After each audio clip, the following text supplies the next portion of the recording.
Hey everybody! Justin, Frank, and Penelope are actually out today, so instead of a Fridays with Andrew, we're having a Saturdays with Andrew. And since I come from no people, I have no people. That indeed means I am going at it solo. I took a couple of weeks off. As there's been I don't know if we've done it on the live Facebook pages, but I'm from our glamorous superhero comic room that's been totally redone. You know, we've been putting some new trades, putting some new back issues in. It's been great. Justin, Frank, and Penelope have done an amazing job, and couldn't be more proud of those folks. So they said I could just do whatever I want because I'm so behind on comics. So I have last week's and the weeks before's comics. So I have from 2 weeks ago Power Rangers, Mighty Morphin Power Rangers 25th anniversary special, Black Panther number 2, Terrifics 5, from last week Dark Arc 8, Immortal Hulk 2, and Unnatural 1. So a new number 1. We always like those. I'm just gonna talk about what I'm gonna talk about what I'm least excited for first. And because it's just me and I only have two hands, I'm gonna be doing I guess no interiors this time around. So Black Panther 2. Starting with what I'm least excited for. Basically 2 weeks ago, comics for me, everything was kind of samey, like what I'm about to get into, like sort of this B plus quality, with the exception of my front two. Black Panther 2. I talked about Black Panther 1 on a past Fridays with Andrew installment.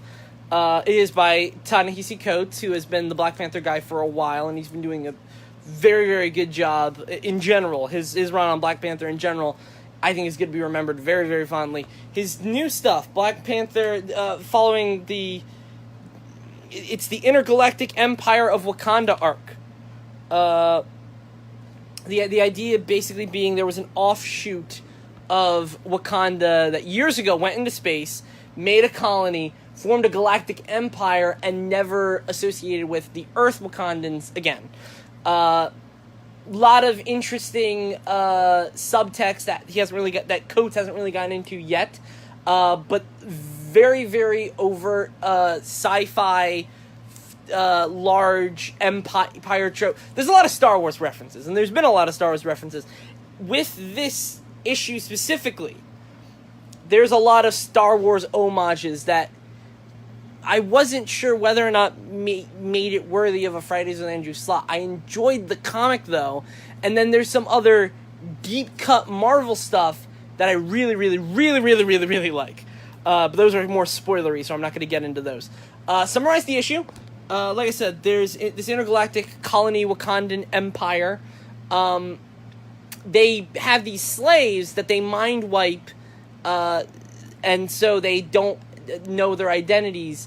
And some of those slaves have come to form a rebellion using the names of famous Wakandan warriors, including T'Challa. So there is a main character who's invocative of the Black Panther who goes by T'Challa, but because his mind is wiped, we're not sure if he's regular T'Challa, even though we're pretty sure he's regular T'Challa.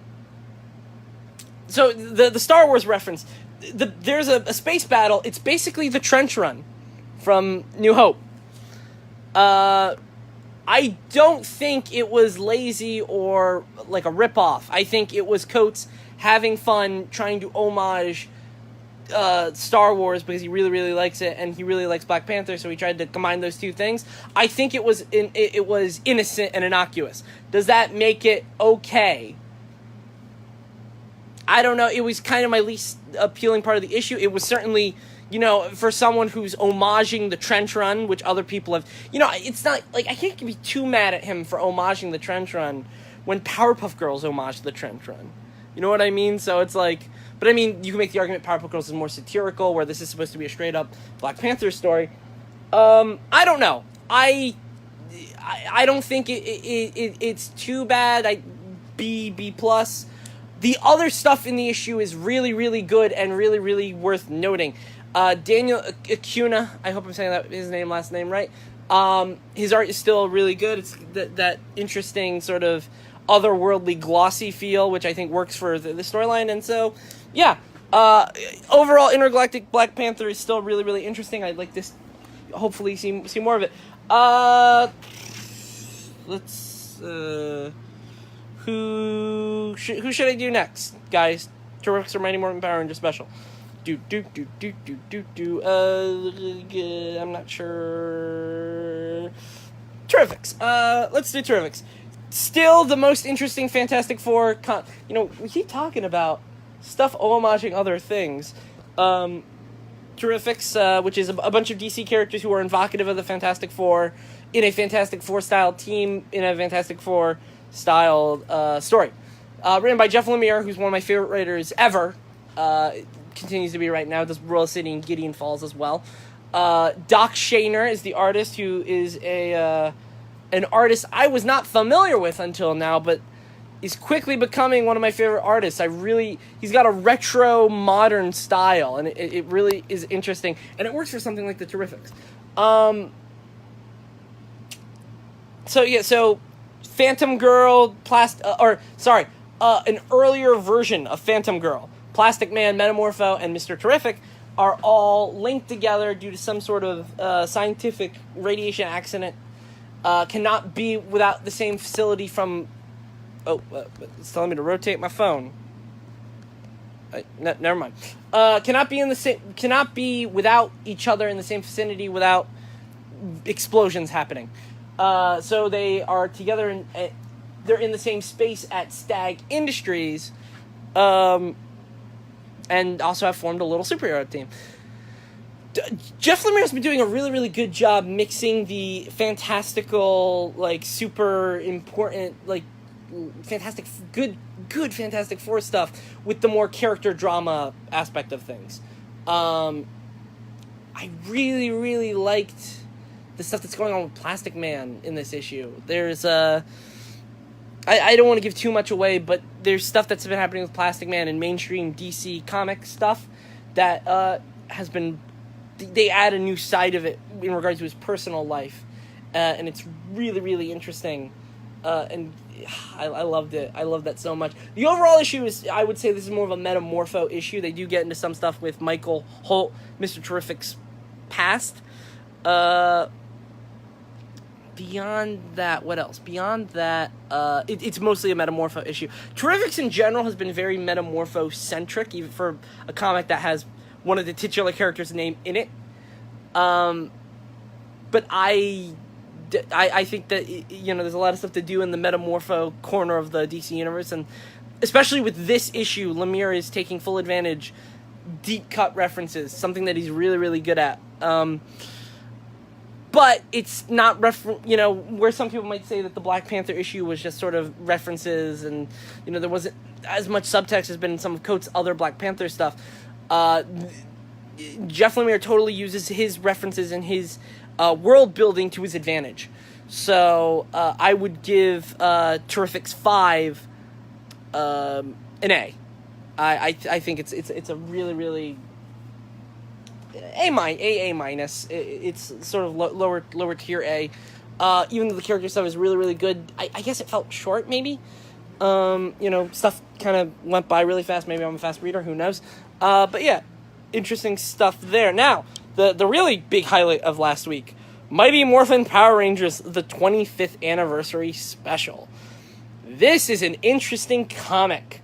The idea is basically celebrating the early years, the Zordon, mostly the Zordon era of Power Rangers. There's a few, in my favorite story, there's a few, well, actually, no. You know what? It's, they diverge a little. It was pitched as a Zordon era tribute, but it actually is pretty indicative of the entire Power Ranger history, for the most part. There's Disney era and Neo Saban era stuff in it. Obviously, we're just now entering Hasbro era, so who knows what that's going to be like.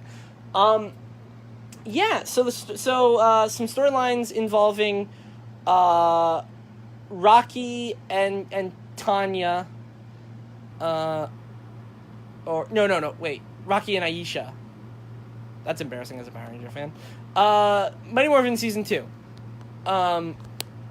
There's a story involving them. There is a storyline involving Scorpina and, I believe, peace conference, Mighty Morphin Power Rangers. Tommy's the White Ranger. I think Jason's there.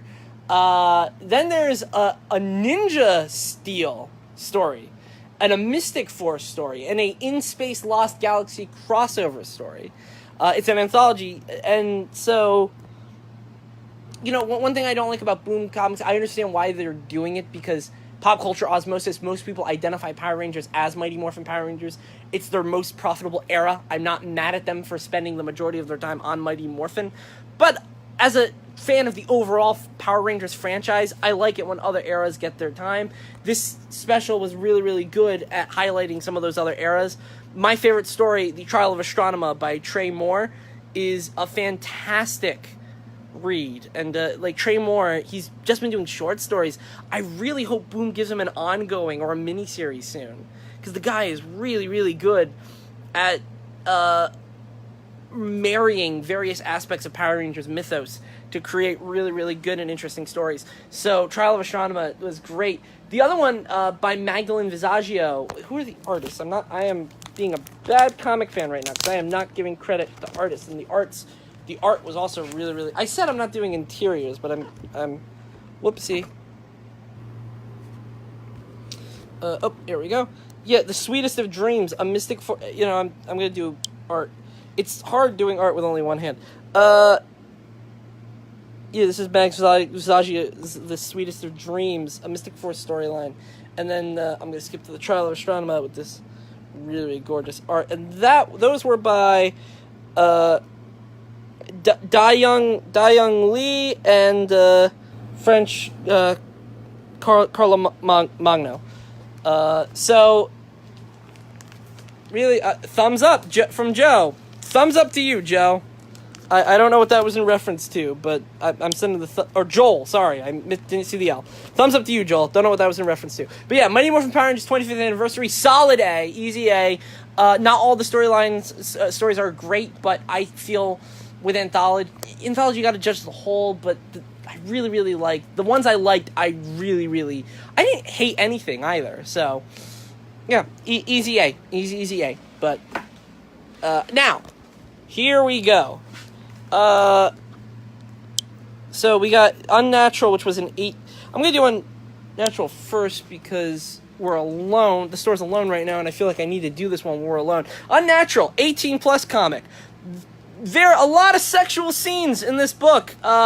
It's a dystopian storyline with anthropomorphic animals, it's been a good year for romance and character studies using anthropomorphic animals. I mean, I feel like it's always a good year for that, because anthropomorphic animals offer a lot of great stuff for, if you're a good creator, you know how to do that stuff well. The idea with Unnatural, it is a world where it is illegal through, social ostracizing to be in a relationship with someone who is a different animal than you.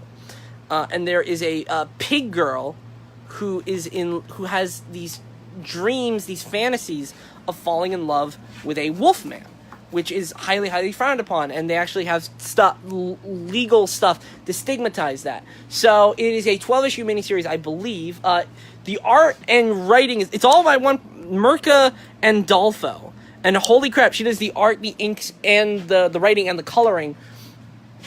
I gotta do interiors for her too, because she killed it with this book.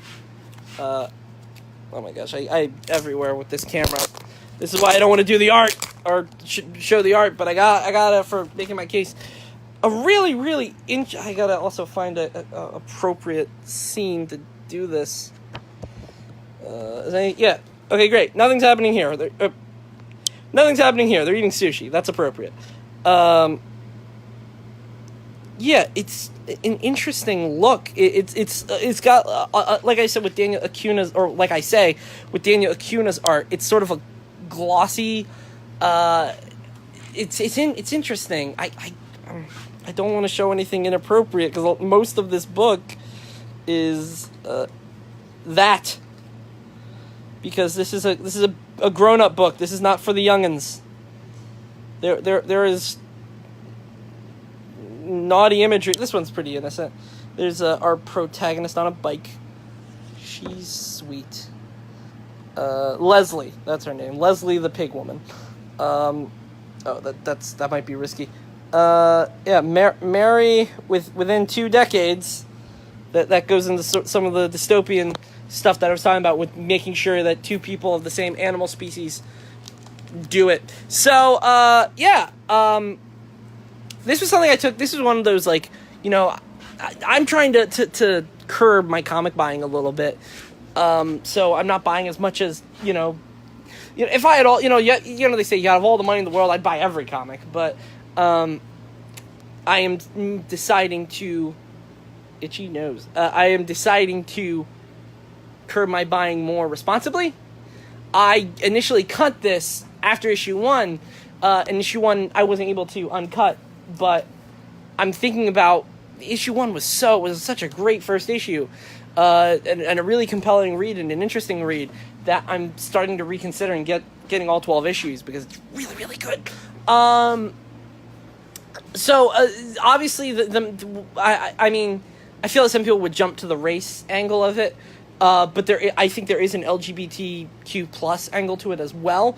Unlike Snagglepuss, which is obviously directly, it's that is a story about a gay man. I feel like there are different ways you can interpret the animal storyline. So maybe some people might take that as a plus. Like it could impact someone who is in a gay relationship the same way it could hit someone who's in sort of like a mixed race or interfaith relationship. So in that way, I guess it's love stories in general are universal. So like I whatever, but I don't know. It's good. Good story about a pig who loves a wolf or imagines that she loves wolves. Who knows? All right, now next story, Immortal Hulk 2. Holy crap, guys! This is a good This is a borderline A+ comic. I don't know whether or not to push it to A+. It's definitely an Unnatural was an A, but Immortal Hulk pushes to A+. It was so great. It's issue 2 of this new Hulk as a horror character storyline. This is a really, so like last issue kind of threw me in a good way. This was exactly what I was expecting in a good way. The storyline they got here, because it looks like Bruce Banner and the Hulk are interacting with different people in each town that they go in, a la Tales of the Crypt. And holy crap, it's such an EC Comics Tales from the Crypt story that's going on in that issue. There's great horrifying imagery and dialogue, and it's hey, the big guy's watching now. What do you think about horrifying imagery, big guy? Big boss man? I'm doing it all. We are empty currently, but if someone goes through that door, I will blitz over there and make sure they are being customer served. Immortal Hulk 2. I don't want to give too much away, but yeah, so it's involves Bruce going into a town where people have been dying of radiation poisoning weirdly, and I'll leave it at that. Like I said, when it was like classic EC Comics feel, horrifying things happens to people, but they're bad people. Classic EC Comics feel in terms of, I honestly think in terms of some of the artwork, and hold on, I'll do again just the cover at least. That is not indicative of the artwork within. That's just Alex Ross's beautiful. But yeah, the walking ghost, I believe, is what that new character and that comic is called. And chilling stuff. I've said in the past that 2018 has been a really good year for horror comics. Immortal Hulk proves that undoubtedly. It's great spooky stuff. So easy A, that borderlines A+. I love Immortal Hulk. That's one of the books our dear Frank Maz is reading. So I hope he's still reading that one. And I'd love to hear what he thinks about issue 2. It's a really good one. Speaking of horror books, Dark Arc 8, which is more dark fantasy, dark horror, or horror, I don't know. alternate universe where Noah's Ark is happening, but there's also a dark ark of evil monsters that Satan wants to preserve into the new world. You know, everything that happens in the Bible thereafter. So, Dark Ark. Dark Ark 8. What to say about Dark Ark 8? So there's been this mysterious Leviathan-esque sea monster who is bullying Noah, picking off his animals, and Janris, the sorcerer who's in charge of the Dark Ark, needs Noah's stock to survive the new world, so the denizens of darkness have food in the new world. So he has to... originally Noah prayed to some angels that mistook Janris for Noah. He lied to them. So the angels are now not coming. And so Janris himself has to make a... I don't give too much away. Janris has to deal this sea monster situation, which I don't want to call Leviathan anymore because we find out their identity and I don't want to spoil it. Really, I keep saying it, you know, Saturdays, Fridays with Andrew, I try to bring what I think are the best books. Dark Ark 8 is a great book. A lot of fun twists and turns, a lot of callbacks to Greek mythology, which, if you're like a mythology buff like me, is a lot of fun. So, yeah, Dark Ark 8, fun stuff. Highly recommended. I think it's, I think there's only this next arc. I think Cullen Bunn is winding things down. I don't know where they would go after. I mean, I don't know where he's going to go in general, but, you know, my speculative brain, I have a few ideas of how he's going to end the story. I don't know where he would go, though, after this arc. So, who play on words, arc, A-R-C, not A-R-K. But, yeah.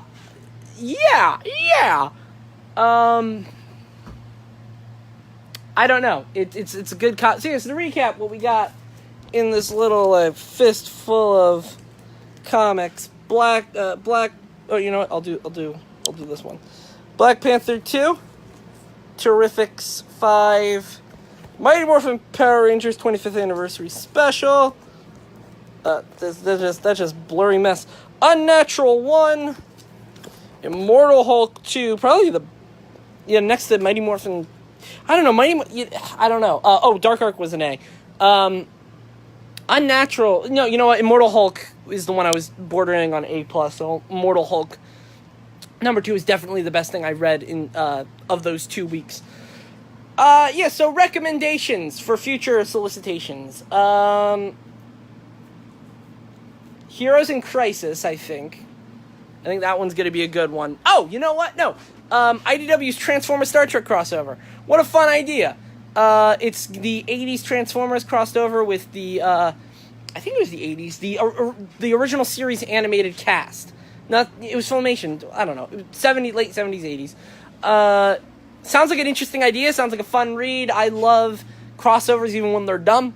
So, so yeah, there you go. Heroes in Crisis.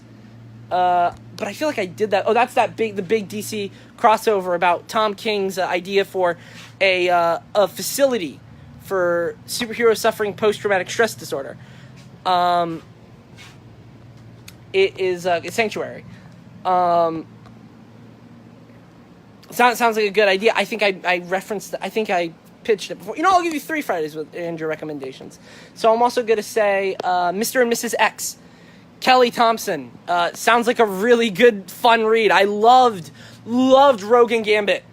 Giving her a Rogue and Gambit ongoing A+ idea. Love Kelly Thompson. So yeah, 3 recommendations, because I'm pretty sure I recommended Heroes in Crisis already. Heroes in Crisis, Mr. and Mrs. X, and Star Trek Transformers. Ask those. Message us on our Facebook page to ask us about our subscription service. I'll hook you up. All right, guys, have a great one. Bye.